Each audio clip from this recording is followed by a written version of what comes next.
Number one అంటారు. అసలైన number 1 Guru Kashi university.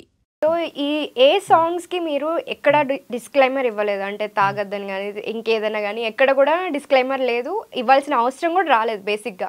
But ఈ కోయిల కోయిల సాంగ్కి చిన్న కమెంట్లో డిస్క్లైమర్ ఇచ్చారు, దాని గురించి ఒకసారి చెప్తారా? అండి, మనకి ఫ్యాంటసీ అంటే ఏంటండి బేసిక్గా? అంటే మనం చేయలేనివి ఊహించుకొని చేయడం, చూడడం. ఎగ్జాక్ట్లీ. మీరు ఆ సాంగ్ అబ్జర్వ్ చేస్తే అదే ఫ్యాంటసీ ఇలా తీసాం, ఒక డ్రీమ్ సీక్వెన్స్ అనమాట కంప్లీట్గా. అంటే ఏది కూడా నిజం కాదు, కంప్లీట్ ఏది నిజం కాదు. మేము ఎవరిని కూడా ఇన్ఫ్లుయెన్స్ చేయట్లేదు, ఇలా ఉండండి అని మేము ఎవరికి ఏం చెప్పట్లేదు. కంప్లీట్గా ఒక ఫన్ జానర్లో తీసుకున్నాం అనమాట ఆ సాంగ్. అయితే బేసిక్గా యాక్సిడెంట్ సీన్ దానికోసం ఎక్కువ మాట్లాడుతున్నాను. నేను ఎక్కడ కూడా ఏమీ రిప్లై ఇవ్వలేదండి, ఎందుకంటే నాకు మాట్లాడే ఒక సిచ్యువేషన్ వస్తుంది, ఆ రోజు మాట్లాడదాం అని చెప్పేసి వెయిట్ చేస్తున్నా. బేసిక్గా మీరు కొన్ని వీడియోస్ అబ్జర్వ్ చేస్తే యూట్యూబ్లో కానీ ఎక్కడ కానీ యాక్సిడెంట్స్ జరుగుతూ ఉన్నాయి.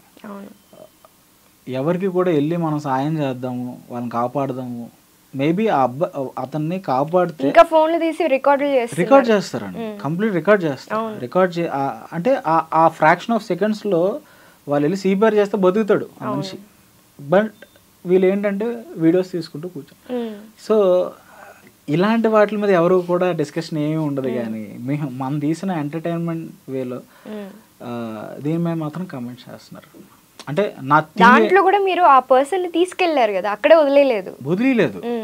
నేను ఎక్కడో కూడా అతను చచ్చిపోయాడని డిస్క్లోజ్ చేయలేదు, అతన్ని పాతీసారని డిస్క్లోజ్ చేయలేదు. నేను నెక్స్ట్ మేబీ హాస్పిటల్ తీసుకెళ్ళచ్చు అలాగని కాదు, నెక్స్ట్ ఇంకోటి రావచ్చు. అక్కడతో నేను ఆపిలే కదా, మీరు అబ్జర్వ్ చేయండి. నేను ఎక్కడ కూడా ఏది డిస్క్లోజ్ చేయట్లే, వాడు చచ్చిపోయాడు అన్నది నేను ఎక్కడ డిస్క్లోజ్ చేయలేదు. అది ఏమో నెక్స్ట్ వచ్చే పార్ట్లో తందే మెయిన్ లీడ్ ఏమో. యా, సో ఆ ఫ్యాంటసీగా తీసినప్పుడు కొన్ని అండ్ ఇంకొక పాయింట్ ఏంటంటే నాకు అవుట్ ఆఫ్ ద ట్రాక్ వచ్చేస్తుందండి. యాక్చువల్లీ నేను ఆ సీన్ తీసా, నేను డిలీటెడ్ సీన్లో మళ్ళీ వేస్తాను. యాక్చువల్లీ డిలీటెడ్ సీన్లో పెడతాను. ఏంటంటే ఈ అమ్మాయి ఎవరినైతే గుద్దేసిందో వాడు ఒరిజినల్గా చైన్ స్నాచర్ అండి. ఓకే, వాడు వాళ్ళకం అవన్నీ మీరు అబ్జర్వ్ చేస్తే తను చైన్ స్నాచింగ్ చేస్తాడు. ఈ అమ్మాయి పాపం హీరోకి ఒక రింగ్ కొనుక్కొని వస్తుంది, పాస్ట్ లో ఒక రింగ్ కొనుక్కొని వస్తుంది. ఆ రింగ్ ని వీడు ఏంటంటే బండి మీద వెళ్తున్నప్పుడు పట్టుకొని వెళ్ళిపోతాడు అన్నమాట. సో యాక్చువల్లీ ఆ సీన్ మేము తీసాం, కాకపోతే అదేంటంటే అవుట్ ఆఫ్ ద బాక్స్ వస్తుంది అనమాట మా కాన్సెప్ట్ లో. సో అందుకు ఆ అమ్మాయి రింగ్ తీస్తుంది, మీరు అబ్జర్వ్ చేసి. సో అది యాక్చువల్ కాన్సెప్ట్ అయితే, బట్ ఆ ఒక్క పాయింట్ మేము పెట్టలేదు, దానివల్ల అది అంతా రివర్ అంటే వేరేలాగా వెళ్ళిపోయింది. అందుకే ఏంటిది ఏది అని అంటున్నారు. మళ్ళీ కనెక్ట్ అయినట్టు కూడా ఉంటుంది కదా వాళ్ళు, అంటే అతను ఏదైతే చేశాడో మీరు అన్నట్లుగా రింగ్ దొంగతనం చేయడం, మళ్ళీ అక్కడే వచ్చే అమ్మాయికి కనిపించడం, కనెక్ట్ అయ్యేది పెట్టుంటే బాగుండేది యాక్చువల్లీ. అదే నేను చెప్తున్నాను కదా, ఇది నేను ఇక్కడతో క్లోజ్ చేయలే, నెక్స్ట్ ఇంకో వర్షన్ వస్తుందేమో. ఓ లీడ్ ఇచ్చారు అయితే ఇప్పుడు. మీరు ఇంటర్మీడియట్ చూడండి, మేము లీడ్ ఇచ్చాం. అవును, చిలక చూడండి లీడ్ ఇచ్చాం, ఈ సాంగ్ చూడండి లీడ్ ఇచ్చాం. సో మేము నెక్స్ట్ కూడా ప్లాన్ చేస్తున్నాం, బట్ అది ఎప్పుడు. అండ్ ఇంకోటి కూడా సుగి విజయ్ తో ఇద్దరు కపుల్స్ తో చేశారు కదా, ఒక ఇద్దరు అమ్మాయిలతోటి. అందులో కూడా లాస్ట్ లో సుగి విజయ్ వచ్చి మళ్ళీ దీప్తితో కనెక్ట్ అవుతారు, దానికి కూడా లీడ్ ఇచ్చారు. ఆ సాంగ్ కూడా మళ్ళీ నెక్స్ట్ వచ్చే ఛాన్స్ ఉంది అంటారా? విడిపోతే ఆ సాంగ్ చేసాం, అందులో కూడా లాస్ట్ లో మేము డిస్క్లోజ్ చేయలే, దానికి కూడా ఒక లీడ్ ఇచ్చే వదిలాం. ఎందుకంటే మేము చెప్పేవి యాక్చువల్లీ సాంగ్స్ లో కాన్సెప్ట్స్ అండి. అసలు మీరు అబ్జర్వ్ చేస్తే ఒక మూవీ ఎక్స్పీరియన్స్ మీకు వస్తుంది. ఒక మూవీలో ఒక స్టార్ట్ నుంచి ఒక క్లైమాక్స్ జరిగే కథని మేము 4-5 నిమిషాల్లో చూపిస్తున్నాం, బట్ చూపించడం కష్టం. అందుకే మేము ఏం చేస్తున్నాం అంటే దీన్ని ఎక్స్టెండ్ చేయొచ్చేమో అనే దాంట్లో మేము చూస్తున్నాం.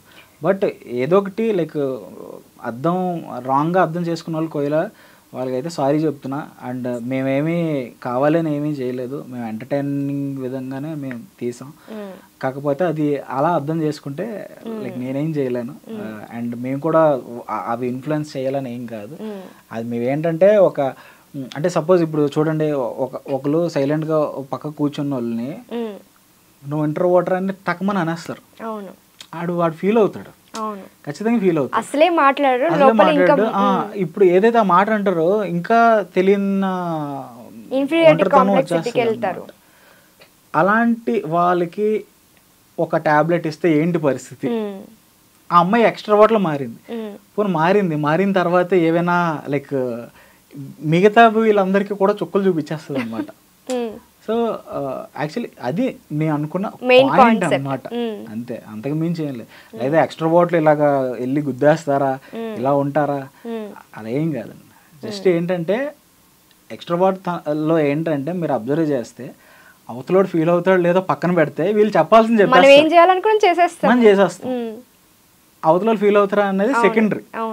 మీరు చూస్తే అదే జరిగింది యాక్చువల్లీ. సో అన్నిటికి మళ్ళీ ఇంకో సెకండ్ లీడ్ ఉందని అనుకోవచ్చు అయితే. 100% అండి. అసలు ఇది మీరు అబ్జర్వ్ చేయండి, ఏ సాంగ్ అయినా ఒక లీడ్ వచ్చి లాలీపాప్ కావచ్చు అన్ని. So most of the comments లో ఎక్కువ ఎక్స్పెక్ట్ చేసేది ఏది అందరూ? నాకు తెలిసి ఇంటర్మీడియట్ అని నేను అనుకుంటున్నాను. మీకు ఎక్కువ కమెంట్స్ వచ్చేది? నాకు ఇంటర్మీడియట్ కి విడిపోతేకి ఈ రెండింటికి నేను ఎక్కువ అబ్జర్వ్ చేస్తున్నాను. అండ్ మలుపు అని ఒక సాంగ్ చేశాను. అవును, వాళ్ళిద్దరిది లాస్ట్ సాంగ్ అదే.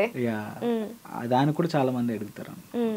యాక్చువల్ అది ఒకటే సాంగ్ అండి, నేను 2 వెర్షన్లు వదిలా, female version, male version, but 2 కలిపి ఒకే దాంట్లో రావాలి.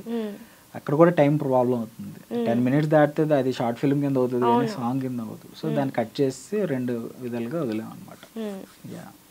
సో మీరు ఇప్పుడు ఇన్ని సాంగ్స్ చేస్తున్నారు కాబట్టి ఫ్యూచర్లో మూవీ డైరెక్ట్ చేయాలి అని ఏమన్నా ఆలోచన ఉందా? స్టోరీస్ ఏమన్నా పెట్టుకున్నారా లైనప్లో? అండి, ఇక్కడ ఒకటి ఏంటంటే ఒక దగ్గర మనకు సక్సెస్ వస్తుంది కదా అని చెప్పి ఆఫర్స్ వస్తాయండి, డెఫినెట్లీ మంచి మంచి ఆఫర్స్ వస్తాయి. నా థింగ్ ఏంటంటే ఫస్ట్ ఆఫ్ ఆల్ నేను కాన్ఫిడెంట్గా ఉండాలి. ఓకే, విశ్వక్సేన్ దగ్గర నుంచి కూడా ఆఫర్ వచ్చిందని విన్నాను. లైక్ ప్రతి మంచి ప్రొడక్షన్ హౌస్ దగ్గర నుంచి నాకు కాల్ వచ్చింది. వాళ్ళు రమ్మన్నారు, నేను వెళ్ళాను. లైక్ ఏదైనా స్టోరీ ఉంటే చెప్పమన్నారు. అయితే నేను ఒకటే ఏం చెప్పానంటే లైక్ సార్ నేనే అప్రోచ్ అవుతా, ఒక మంచి స్టోరీ రాసుకొని నేనే వస్తానని చెప్పేసి రావడం జరిగింది అనమాట. బట్ అదే నేను ఐడియా మీద నేను ఎక్కువ కాన్సన్ట్రేట్ చేస్తానని చెప్పాను. సో అది రాసే పనిలో ఉన్నా ప్రెజెంట్. వన్స్ నేను కాన్ఫిడెంట్ ఇన్నఫ్ అన్నప్పుడు నేను మూవీ జర్నీ స్టార్ట్ చేస్తాను. సో మీ ఇన్స్పిరేషన్ ఎవరని చెప్పచ్చు డైరెక్షన్ అండ్ కెమెరా డిపార్ట్మెంట్లో? అంటే అసలు నేను అసలు ఈ ఫీల్డ్లోకి రావడానికి ఒక 2-3 మూవీస్ ఉన్నాయండి. యాక్చువల్లీ ఆ మూవీస్ చూసే నేను ఇన్స్పైర్ అయ్యా, నేను చెయ్యాలి ఇలా ఎట్టి పరిస్థితుల్లో నేను ఫీల్డ్లో ఉండాలి అనేది. ఒకటి అంటే 3 మూవీ అండి యాక్చువల్లీ, ధనుష్ది. ఆ తర్వాత MS ధోని ఒక మూవీ అండి, ఇంకోటి ఏమై చేసా. ఓకే, ఈ 3 మూవీస్ నాకు విపరీతంగా ఇష్టం. అండ్ థియేటర్ బయటకు వచ్చిన ప్రతిసారి కూడా నేను ఇన్స్పిరేషన్ ఫీల్ అవుతా. లైక్ నేను చెయ్యాలరా ఇలాంటి కనెక్టింగ్ పాయింట్స్. ఇప్పుడు నేను చెప్పే 3 సినిమాలు మీకు కనెక్షన్ ఉంటుందండి. అంటే లైక్ మనల్ని మనం మర్చిపోయి ఆ మూవీలో ఉన్నట్లుగా ఫీల్ అవుతాం. ఎగ్జాక్ట్లీ. సో నేను కూడా ఏంటంటే లైక్ అలాంటి మూవీస్ చేయాలి. కాకపోతే దానికి మెట్టు అంటే ప్రతిదానికి ఒక స్టెప్ ఉంటుంది. మీరు డైరెక్ట్గా వెళ్ళి మీరు సినిమా చేస్తారంటే ఎందుకు ఇస్తారు మీకు అవకాశం? ఇప్పుడు నేను ఈ సాంగ్స్ చేసుకొని నేను ప్రూవ్ చేసుకుంటున్నా, లైక్ ఇది నా టాలెంట్, ఇది నా స్కిల్, ఇప్పుడు నాకు ఇస్తారా అది. సో ఈ 2 వేస్ ఉంటాయండి యాక్చువల్. నేను ఇది ఎంచుకున్నాను అనమాట. ఏంటంటే ఫస్ట్ ఆఫ్ ఆల్ నేను ప్రూవ్ చేసుకుందాం, అప్పుడు నేను ఆపర్చునిటీ కోసం ఆలోచిస్తాను. ఫస్టే వెళ్ళి నాకు ఎవరు సినిమాలు ఇవ్వట్లేదు, నాకు ఎవరు ఛాన్స్ ఇవ్వట్లేదు, అసిస్ట్ చేయడానికి కూడా నాకు నా ఫోన్లో ఎత్తట్లేదు, ఇలా అనుకుంటే మనం ఏం చేయలేమండి. ఫస్ట్ ఆఫ్ ఆల్ మీరు ప్రూవ్ చేసుకోండి, తర్వాత వాళ్ళే మిమ్మల్ని పిలుస్తారు. ఇలాగ నాకు ప్రతిసారి ఇదే జరిగిందండి. నేను వెళ్ళాను, రిజెక్షన్ గురయ్యా, తర్వాత అర్థం చేసుకున్నా ఏంటి, ఓకే ఎందుకు రిజెక్ట్ చేశారు, ఆ పాయింట్ ఏంటి, దాని మీద వర్క్ చేసా. మళ్ళీ ఎక్కడి నుంచి అయితే రిజెక్షన్ వచ్చిందో వాళ్ళే ఫోన్ చేశారు, వాళ్ళే రమ్మన్నారు. సో ఇదండి బేసిక్గా అయితే జరుగుతుంది. సో ఇప్పుడు ఏమై చేసావో మూవీ చూస్తే మీ రిలేషన్కి కూడా బాగా కనెక్ట్ అవుతూ ఉంటుంది సేమ్ ప్రసన్న గారితో. సో అంటే ఇప్పుడు ప్రసన్న గారి వాళ్ళ ఫ్యామిలీ నుంచి ఎటువంటి అబ్జెక్షన్స్ రాలేదా? అంటే ఎందుకు మూవీ ఇండస్ట్రీ వాళ్ళ దగ్గర చేయడం అని చెప్పి? ఇది వాళ్ళ ఫ్యామిలీ అనే కాదండి, ఏ ఫ్యామిలీ అయినా సరే ఈ ఇండస్ట్రీ అనేటప్పటికి కొంచెం భయపడతారు. అవును. ఎందుకంటే సక్సెస్ రేట్ చాలా తక్కువ ఉంటుంది అండ్ ఇబ్బందులు ఎక్కువ ఉంటాయి. అయితే ఒకటి ఏంటంటే అండి, లైక్ మనం ఏం చేస్తామో మనకు తెలియాలి ఫస్ట్ ఆఫ్ ఆల్. ఎప్పుడైతే మనం ఇన్ఫ్లుయెన్స్ అవుతామో అక్కడ ప్రాబ్లమ్స్ స్టార్ట్ అవుతాయి. అవతలవాడు చెప్పింది ఎప్పుడైతే మీరు చేస్తారో అక్కడ మీకు వాళ్ళు చెప్పింది చేయడం వల్ల ఆ ప్రాబ్లమ్స్కి గురవుతూ వస్తారు. ఇప్పుడు మీ వల్ల ఎప్పుడు జరగదండి, మిస్టేక్స్ కానీ ఏవైనా సరే మీ వల్ల జరగదు, బట్ అవతల వాళ్ళ జరుగుతుంది అనమాట. సో మనం ఏంటంటే మనకి మనం నమ్ముకుందాం ఫస్ట్ ఆఫ్ ఆల్. సో నేను అలా నమ్ముకున్నా, నాకెవరూ సపోర్ట్ కానీ ఏమీ లేదు, నేను తీసుకోవాలని కూడా అనుకోలేదండి. పలానా వాళ్ళ దగ్గరికి వెళ్ళి వర్క్ చేయాలనుకుంటే నేను ఎప్పుడు అనుకోలే, నాకు నేనే చేసుకుందాం అనుకున్నా. అండ్ అలాగా లైక్ వాళ్ళ ఫ్యామిలీ వాళ్ళు కూడా, అంటే ఇక్కడ ఒక్క పాయింట్ ఏంటంటే అండి, మీరు ఎప్పుడైతే మీరు చేసే పని సక్సెస్ అవుతుందో అప్పుడు ఆటోమేటిక్గా వాళ్ళకి కూడా నమ్మకం వస్తుంది. మా పేరెంట్స్ కూడా ఫస్ట్ ఆఫ్ ఆల్ ఈ ఫీల్డ్కి వెళ్తానంటే భయపడ్డారు, డెఫినెట్లీ భయపడ్డారు. వాళ్ళు భయపడడంలో తప్పే లేదు, కానీ నేను వాళ్ళకి నేను చెప్పలేదండి, నేను ఎలా చేస్తున్నా అది చేస్తున్నా నేను సక్సెస్ అవుతాను అనేది నేనేం చెప్పలేదు. మీ వర్క్ తో చూపించారు. నేనేం చేశానంటే నా పని నేను చేస్తా, వాళ్ళకి ఎప్పుడైతే రీచ్ అయిందో నా పని ఆ రోజు నన్ను వాళ్ళు యాక్సెప్ట్ చేస్తారు. నేను ఇదే పెట్టుకున్నా.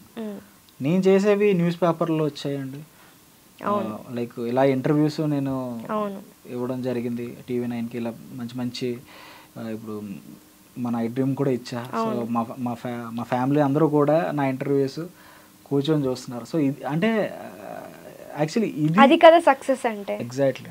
సో అందరూ కూడా ఏంటంటే మా ఫ్యామిలీ డెఫినెట్లీ పేరెంట్స్ అందరూ కూడా వాళ్ళని నమ్మండి, మీ మీ పిల్లల్ని నమ్మండి, వాళ్ళు ఖచ్చితంగా అచీవ్ చేస్తారు.